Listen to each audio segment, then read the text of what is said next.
Hello everyone, welcome to MVP Vishwakosha. Today we are discussing 20 September 2025 current affairs. In that first point, that is about recent change in United States H1B visa policy under President Trump. Okay, so in this new decision, that is changes that is $1 lakh annual fee. Okay, that is the Trump administration via executive order proclamation has imposed a dollar it is 1 lakh per year fee for H1B visa petitions. Okay, and also this is a very large increase over prior fees, which were in the hundreds or low thousands of dollars. Okay, making the cost of hiring that is H1B visa holders much more expensive for employers. Okay, very important because it will be effect that according to White House officials, the fee applies to new visa petitions applicants, not renewals or current H1B holders. Okay, and also the effect is meant to begin with the next H1B, that is a lottery cycle new applications. Okay, very important that is to prevent that is alleged abuse of H1B program, that is employees using H1B to hire cheaper foreign laborers at the expense of America's workers, and also to push companies to hire more domestic talent, and also in effect to reform the visa program so that wages level, merit etc are more strictly enforced. Okay, very important. The peace hike was signed around September 19, 2025. This goes into effect roughly from September 21st, 2020 for new application. Okay, very important. This is because that H1B visa is a non-immigrant US visa for high skilled workers. Okay, specialized skills and science, technology, all that field, engineering, mathematics, that STEM field, etc. Okay, it allows companies in the US to hire foreign nationals in roles for which qualified US workers are not available or for which foreign talent is competitive, and also typically valid for 3 years and renewable for up to 6 years.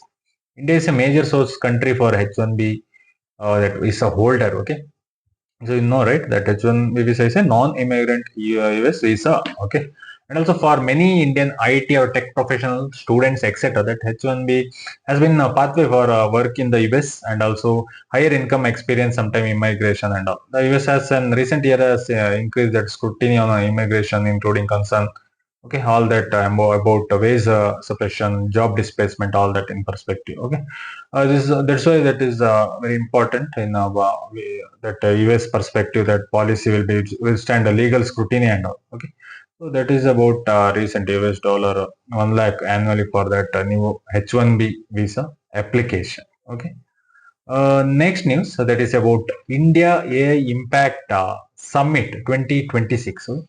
So recent, that is the India AI Impact Summit 2026, also known as AI Impact Summit. Okay, that is held in New Delhi. Okay, in Bharat Mandap. Okay, 1925. In that time it held. Okay, so in that that is going to held in that 1920 February 2026. Okay, so in that Ministry of Electronics and Information Technology and Government of India under the India AI mission.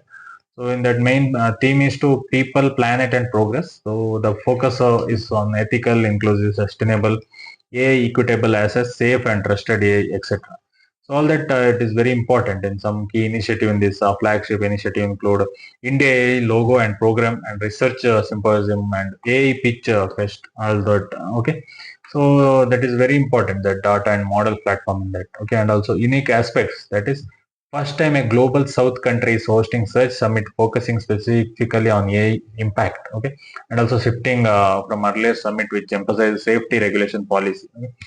It is a matter because India is positioning itself a global leader in AI, especially from perspective of countries of global south, and also summit is a part of the India AI mission, which aims to build AI infrastructure and promote indigenous AI, ensure inclusion, governance, etc. And also there is a earlier global summits, AI safety summit, AI action summit have been more about policy, safety, regulation. India summit aims to emphasize impact, how AI is concentrately used for development, inclusion, solving real world challenges. Okay, so that is why very important that AI summit and all. Okay, it's going to held. Okay, in 2026, and all that people, planet, and progress. Okay, and also thematic is across. Okay, and also flagship initiative in that AI Pitch Fest and Global Innovation Challenge, AI Expo, Research Symposium, Indigenous Foundation AI models, expansion of data and AI labs. All that perspective it is very important. Okay, that is about recent news. That is India AI Impact Summit in 2026. Okay. Next is about that is Mumbai International Cruise Terminal that launched by PM Modi. Okay. So that is Prime Minister Narendra Modi inaugurated that Mumbai International Cruise Terminal at Indira Dock, Mumbai. Okay. Very important. That is around 1 million passengers annually. Okay. Passengers handling capacity, and also number of ships that will accommodate 5 cruise ships at once, and also develop under the Cruise Bharat mission at cost of rupees 500 and 550, that's 556 crore, and also facility 72 immigration and check-in counters, modern architecture, wave design motifs, and also class pane views of the sea, and also parts of the larger event. Okay, that is inaugurated as part of Samudra say Samriddhi, and also even event in Bhavnagar, Gujarat, along with the many other ports, infrastructure, green energy power project worth over 34,200 crore and okay, all that perspective it is very important. Cruise Bharat mission, tourism and maritime growth, urban port infrastructure development, economic and employment impact, strategic and geopolitical dimensions, sustainability, environmental heritage. All that perspective it is very important. Okay, that is about recent PM Modi's inauguration. Next is India FAO agreement on blue ports, strengthening blue port infrastructure. Okay, here FAO, that is Food and Agriculture Organization. Okay, that is India's Department of Fisheries under the Ministry of Fisheries, Animal Husbandry and Dairy signed a technical cooperation program agreement with the Food and Agriculture Organization of the United Nations.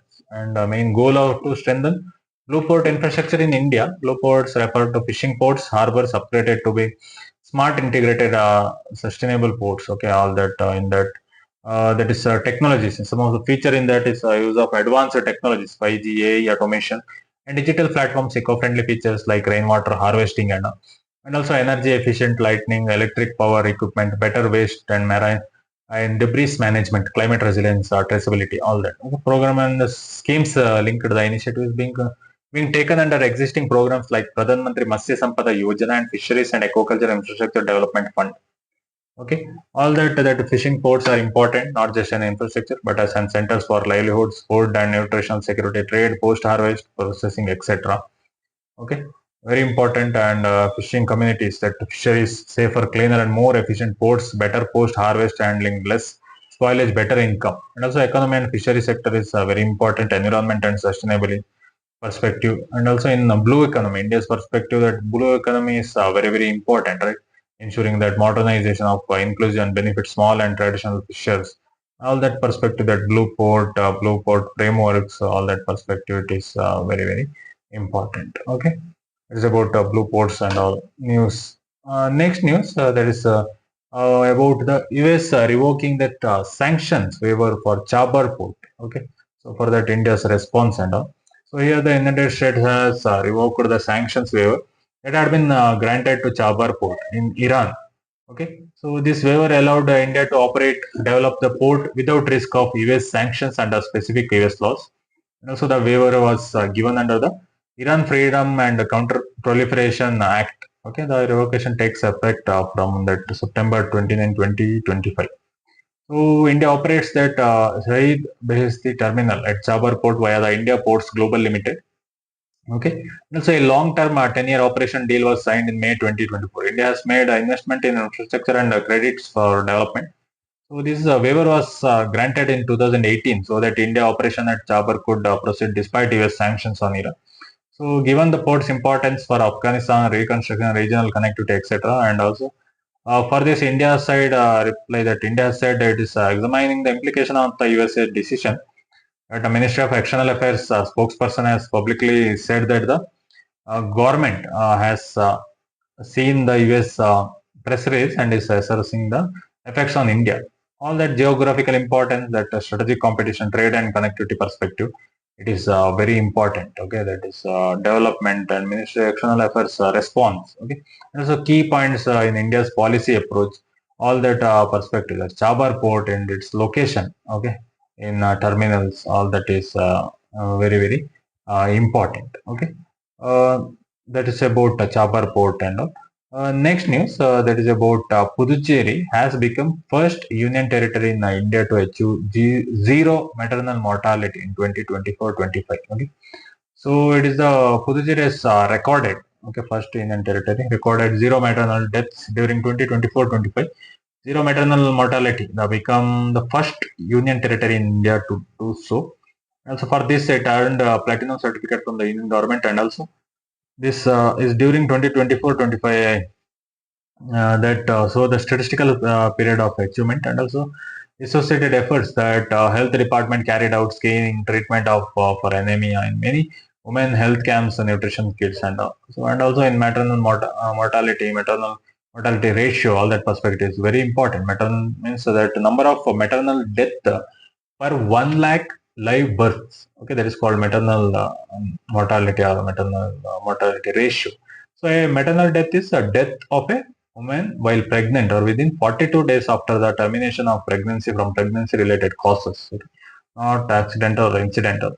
So, and also sustainable development goals target, and sustainable development goal 3.1, reduce global maternal mortality ratio to less than 70 and maternal death per 1 lakh live births by 2030. India has committed to this. Okay. Very important. It is a major milestone for Puducherry, setting that benchmark for Indian territories and all. It also reflects high level of access to maternal health care, good institutional delivery rates, also effective antenatal and postnatal care and all, and also shows success of public policy on maternal health and nutrition, that anemia control, etc. Helps India move towards achieving its sustainable development goal commitments. Okay, that is very high proportion of institutional delivery, strong all that screening and treating of anemia among pregnant women. Okay, this is very important. That data verification, periodicity, sustainability, reliability, all that perspective, it is very important. Okay, that is about Indian territory. That is Puducherry achieved zero maternal mortality rate. Puducherry. Okay. Next news, that is about recent news, that is Ajit Doval and Canada's that is National Security Advisor. Okay, talk. Okay. So here that National Security Advisor of India, Ajit Doval, met with his Canadian counterpart, that Natalia G. Drovin. Okay, so in New Delhi.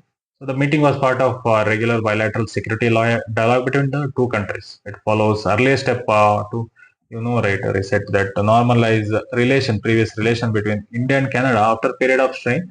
One of these steps was return of High Commissioner to each other's capitals, and also key areas discussed include counter-terrorism cooperation, combating transnational organized crime, intelligence exchange, and sharing of information.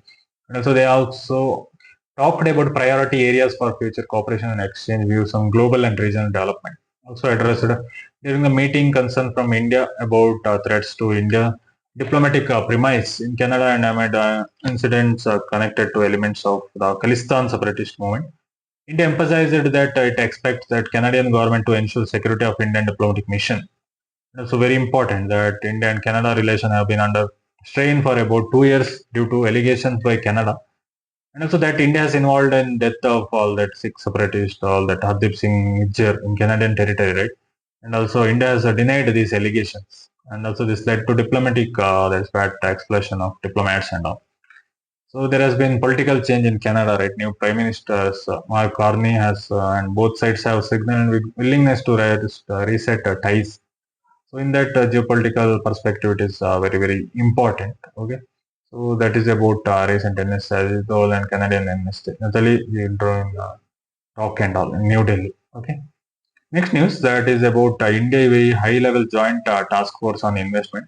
So in this, that is 13th meeting of India UAE high level joint task force on investment took place in Abu Dhabi starting, okay, around 1890 September 2025.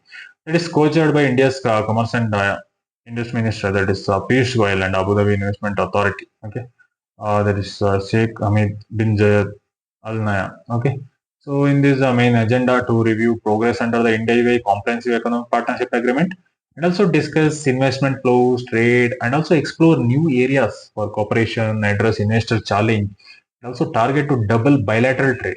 Okay, that is US $100 billion in the next 3-4 years. And also India will jointly develop infrastructure and mining project, this third country industry and all, and also discussion of new sectors, cooperation and all, and also enhancement of payment trade in local currencies, very important. And also trade performance. India first half of 2025 bilateral non-oil trade between India and UAE stood at nearly USD $38 billion.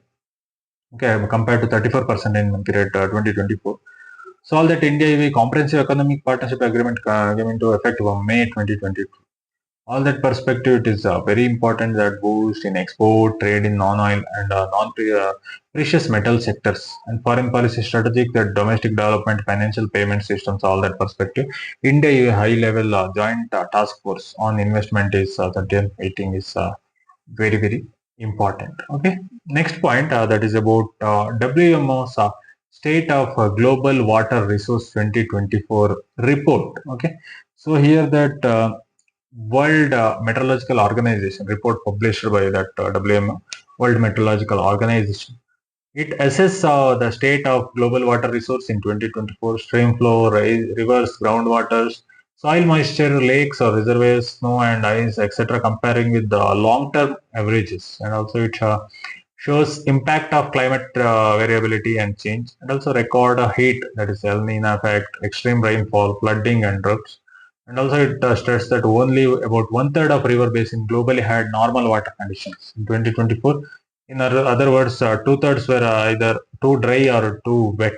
Okay, so in that perspective, it is very important. That is 2024 saw global surface temperature of 1.55 degrees Celsius above pre-industrial level, and also hydrological extremism, that many rivers basin experienced abnormal condition, droughts or flooding, only one-third of that normal flow, and also regional variation.